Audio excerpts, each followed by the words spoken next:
আমি আমার বাবার কলিজার টুকরা ছিলাম। মানে আমার বাবা যখন বেঁচে ছিল আর কি, আব্বু, তো আব্বু আমাকে প্রতিদিন লুকায় লুকায় স্কুলে গেলে টাকা দিত। প্রতিদিন আমার আব্বুকে বলতো যে প্রতিদিন টাকা দিলে মেয়ে নষ্ট হয়ে যাবে, আজে বাজে ঘোরাঘুরি করতে পারে, এগুলো করতে হয় না। তো আমার আম্মুকে লুকায় লুকায় আমাকে টাকা দিত। অনেস্টলি তখন মানে আমার ফ্যামিলি থেকে জানতো না যে আমার কাছে 5-7 হাজার করে টাকা থাকতো এক্সট্রা, মানে খাওয়া দাওয়া সবকিছু করার পরেও থাকতো। তো আমার বাবা মারা যাওয়ার পরে অনেক ক্রাইসিসের মাঝে চলে যায়, পড়াশোনা সবকিছু একটা ঝামেলার মাঝে চলে যায়, যেহেতু আমার কোনো ভাইয়া নাই। তো তারপরে আমি যখন ঝিনাইদহ প্রথম আসি, ঝিনাইদহ শহরে চলে আসি, তখন হচ্ছে আমার কাছে আমার ব্যাগে 85 টাকা ছিল। 85 টাকা নিয়ে আমি শহরে আসছিলাম।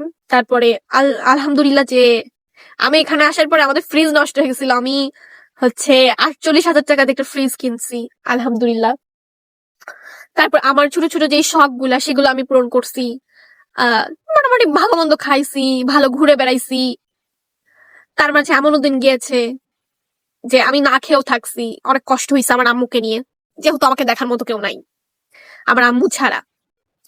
আর আমার আম্মু জব করে না, হাউস ওয়াইফ। সো আমাদের একটা মিডল ক্লাস ফ্যামিলি সংসার। এখানে আমার কিছু ব্লাড কানেক্টেড পার্সন আছে যারা আমার এই সুখগুলা সহ্য করতে পারে না। মানুষের বাড়িতে গিয়ে বলে আসে যে আমি নাকি খারাপ। সিরিয়াসলি ভাই, এগুলা তো করছিস লাস্ট পর্যন্ত আমার যেটা ইনকাম সোর্স, আমার পেজের পে আউট মানে টাকা দিয়ে তোরা ক্লেম করাইছিস। ছি, আমার এই ছোট ছোট স্বপ্নগুলাও তাদের আজকে জেলাস হয়ে, যাদের নাকি কোটি কোটি টাকা সম্পদ আছে, কোটি কোটি টাকার সম্পদ। এই যে হাসি মুখে আমি সবসময় কথা বলতে পছন্দ করি। এখন বর্তমানে আমার ইনকাম সোর্স জিরো, মানে ইনকাম সোর্স নাই, বাট আলহামদুলিল্লাহ তারপরেও চলে যাচ্ছে। এখন অনেক ঝামেলার মাঝে আছি। আহ চলে যাচ্ছে বলতে, আমি যেহেতু কোনো জব টব করি না, পড়াশোনা প্লাস হচ্ছে মিডিয়াতে টুকটাক কাজ করি, প্রমোশনের কাজটা যেভাবে চলে আর কি, আর ব্যাংকে কিছু টাকা পয়সা আছে, এভাবে আর কি চলতেছে। কিন্তু কথা হলো যে তুমি যে আমার এই যে পে আউটটা ক্লেম করে নিয়েছো, আজ 2 মাস আমি কোনো টাকা তুলতে পারি না পেজ থেকে। তারপর আমি পেজে মোটামুটি কন্টিনিউ আছি। তুমি যে আমার ক্ষতিটা করছো, আল্লাহ তো দেখছে, তাই না? আল্লাহ দেখে নাই? দেখছে। আমি তোমাকে মাফ করে দিয়েছি, তবে আল্লাহ তাআলা কিন্তু আমার একার না, তোমারও আমারও। কিন্তু তুমি যদি অবশ্য অন্যায় করে থাকো, সে অন্যায়ের শাস্তি তুমি পাবাই, আজ হোক কাল হোক তুমি পাবা। এতটুকু বলবো যে তোমার সাথে আমার কোনো শত্রুতা নাই।